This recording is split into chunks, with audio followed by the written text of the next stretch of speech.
Hello everyone. आज जो है हम जो है लेक्चर नहीं कर रहे हैं, उस लेक्चर के बदले में आज जो है हम डीपीपी सॉल्व करेंगे। डीपीपी क्या है? डेली प्रैक्टिस प्रॉब्लम जो है हमने यहाँ पे बोर्ड पे लिखी हुई है।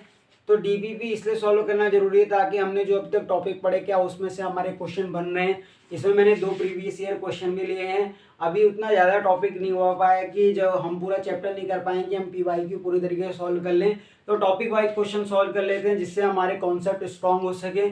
तो मैंने आपके सामने कुछ क्वेश्चन दे रखे हैं, ये कुछ 14 क्वेश्चन है। तो आप इसको वीडियो को पॉज करो और क्वेश्चन को सॉल्व करने की कोशिश करो।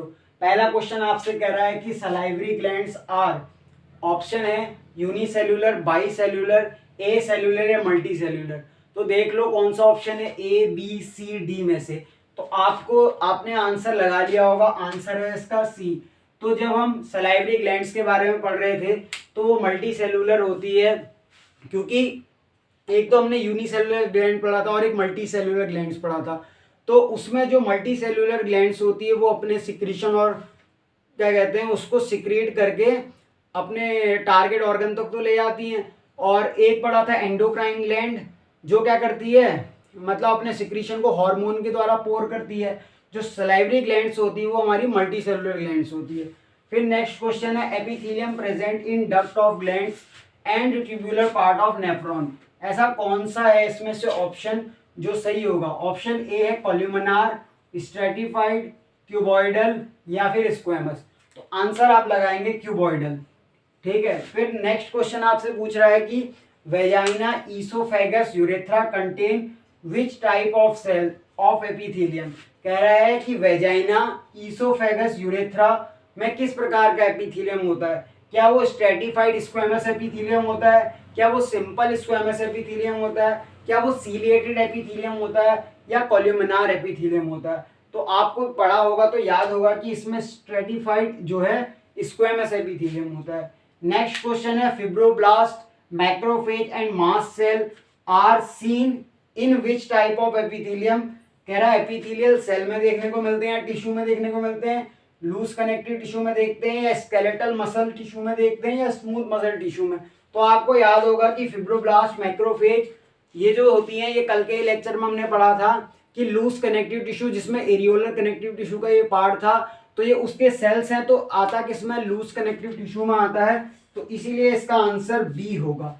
फिर नेक्स्ट क्वेश्चन है mucus, saliva, earwax, oil, milk, digestive enzyme secreted by exocrine glands, endocrine glands, heterocrine glands या फिर कंपाउंड ग्लैंड्स। तो इसका आंसर आप जो है एक्सोक्राइन लगाएंगे। एक्सोक्राइन क्या होता है, एंडोक्राइन क्या होता है? डक्ट के बेस पे क्लासिफिकेशन है। अगर डक्ट प्रेजेंट है तो वो हमारा एक्सोक्राइन है।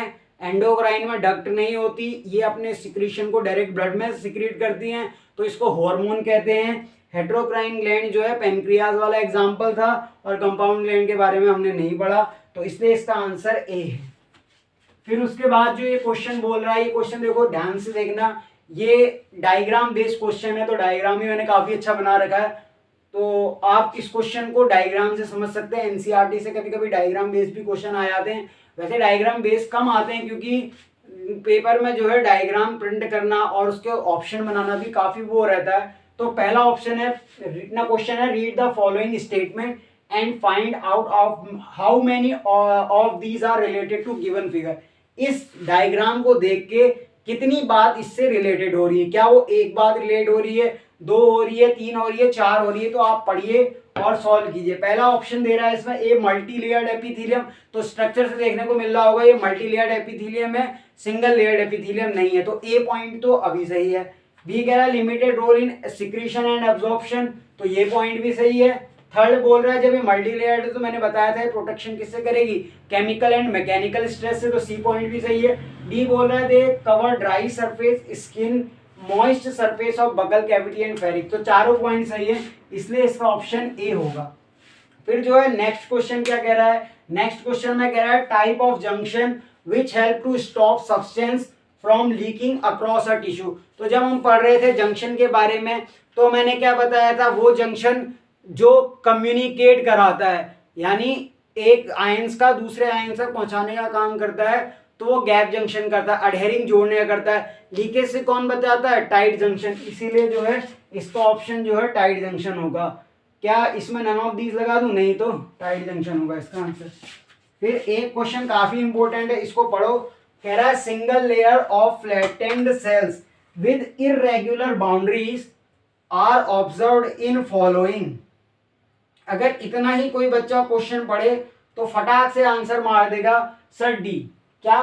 Single layer of flattened cells with irregular boundaries is observed in. Except तो पढ़ा ही नहीं, अगर एक्सेप्ट नहीं पढ़ा तो आंसर गलत हो जाएगा। ये छोटी छोटी चीजों पे आपको ध्यान देना है। एक्सेप्ट लिखा है, क्या लिखा है, तो नॉट तो नहीं लिखा, इन चीजों में ध्यान देना है।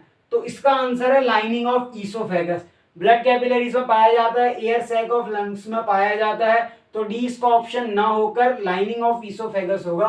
फिर उसके बाद जो नेक्स्ट क्वेश्चन है, pseudo stratified ciliated epithelium is observed in respiratory tract, PCT, urethra, gastrointestinal tract. तो ये तीनों ऑप्शन गलत है। ये रेस्पिरेटरी ट्रैक्ट में मिलता है। स्यूडो मतलब फॉल्सली स्ट्रेटिफाइड स्क्वेमस एपिथेलियम, इसने सीलिएटेड कॉलमनार एपिथेलियम। फिर उसके बाद बोला था epithelium found in lining of stomach, तो कॉलमनार, स्क्वेमस, स्ट्रेटिफाइड या स्यूडो स्ट्रेटिफाइड। तो इसका ऑप्शन है A, columnar. Transitional epithelium occurs in, transitional मतलब जिसमें खींचने की कैपेबिलिटी बहुत ज्यादा हो। तो ये कहाँ पाए जाते हैं? मैकेनिज्म ऑफ मिक्चुरेशन जब पढ़ेंगे उसमें मैंने बताया था कि excretory product of their elimination वाला जो टॉपिक है उसमें जब हम यूरेथ्रा, यूरेटर के बारे में पढ़ेंगे या यूरिनरी ब्लैडर के बारे में पढ़ेंगे तो उसमें जो है खींचने की कैपेबिलिटी होती है, यानी सेल जो है फ्लैट हो जाते हैं, तो हम जिससे कि कई समय तक जो है यूरिन को पास आउट होने से रोक सकते हैं। तो इसीलिए ट्रांजिशनल एपिथेलियम क्या ब्लड वेसल्स में मिलेंगे? नहीं। ट्रैकिया में मिलेंगे? नहीं। किडनी में मिलेंगे? नहीं। तो किसमें मिलेंगे? यूरेटर और यूनिब्रेडरी ब्लैडर में।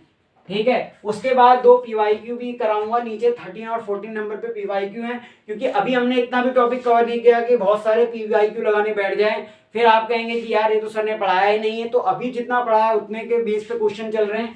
नेक्स्ट क्वेश्चन कह रहा है epithelium present in cornea, oesophagus, urethra and vagina is, तो ऑप्शन है ग्लैंडुलर सिलिएटेड स्ट्रेटिफाइड कॉलमनार, तो इसका ऑप्शन आएगा स्ट्रेटिफाइड स्क्वेमस। फिर कह रहा है कि 13 question cuboidal epithelium with brush border of microvilli is found in ducts of salivary gland, proximal convoluted tubule of nephron यानी PCT, उसके बाद स्ट्रेचियन ट्यूब, लाइनिंग ऑफ इंटेस्टाइन। तो देखते ही समझ में आ गया होगा क्यूबॉइडल एपिथेलियम बोल रहा है, जो कि माइक्रोविलाई जो ब्रश बॉर्डर एपिथेलियम्स होती है वो माइक्रोविलाई की होती है। माइक्रोविलाई क्या होता है? फिंगर लाइक स्ट्रक्चर होता है, नॉन मोटाइल होता है, और ये क्या करता है? एब्जॉर्प्शन को बढ़ा देता है, सिक्रीशन एब्जॉर्प्शन को बढ़ाता है, इसलिए पीसीटी में पाया जाता है, जो कि डक्ट ऑफ नेफ्रॉन वाला पार्ट है। फिर कह रहा है choose the correctly matched pair. अब ये क्वेश्चन थोड़ा सा अलग है क्योंकि हमने सारा कुछ अभी नहीं पढ़ा है, पर इसका आंसर जो लगा लीजिए वो अभी एरियोलर कनेक्टिव टिश्यू है, जो कि डी ऑप्शन है, जो कि एरियोलर टिश्यू में लूज कनेक्टिव टिश्यू है, क्योंकि करेक्टली मैच पूछा है। तो कार्टिलेज बोल रहा है लूज कनेक्टिव टिश्यू नहीं होता है, टेंडन स्पेशलाइज्ड कनेक्टिव टिश्यू नहीं होता है, adipose tissue dense connective tissue नहीं होता है, एरियोलर टिश्यू जो है लूज कनेक्टिव टिश्यू होता है। तो मैंने जो है ये डीपीपी सॉल्व करा दी। 14 क्वेश्चन जो है इसमें थे। यार देखो जितने टॉपिक हो रहे हैं उसके बेस पे क्वेश्चन भी करा रहा हूँ, आपको जो है मेरे संग बना रहना है और क्वेश्चन को भी सॉल्व करना है, प्रैक्टिस पूरी करनी है, और जितने जितने लेक्चर कवर होते जाएंगे तो उसके बेस पे भी क्वेश्चन बनते जाएंगे। Cell the unit of life के भी क्वेश्चन कराने हैं, तो अब मैं कुछ दिनों बाद वो cell the unit of life के भी क्वेश्चन करा दूंगा, और साथ में हमने इसके भी कर लिए, तो जो जो हम पढ़ते जाएंगे उसके क्वेश्चन करते जाएंगे। केमिस्ट्री में भी आपने देखा होगा कि मैं पीवाईक्यू भी करा रहा हूँ और कुछ क्वेश्चन भी करा रहा हूँ, तो इन क्वेश्चनों को सॉल्व करना और मेरे संग बने रहना और डट के प्रैक्टिस करेंगे, जिससे क्वेश्चन जो है हमारे सॉल्व होते जाएंगे। तो ये अभी हमने इस डीपीपी छोटी सी थी, 14 क्वेश्चन मैंने डिस्कस कर दिए हैं, तो आप इसका स्क्रीनशॉट पीडीएफ अपने पास रख सकते हैं। मैंने ये पर्सनल व्हाट्सएप में शेयर किया था, और क्या कहते हैं, मैं इसका जो स्लाइड है वो उसमें भी लगा दूंगा यूट्यूब पे, तो आप जो है इसको वीडियो को ध्यान से देखिए। Thank you, bye bye, Tata.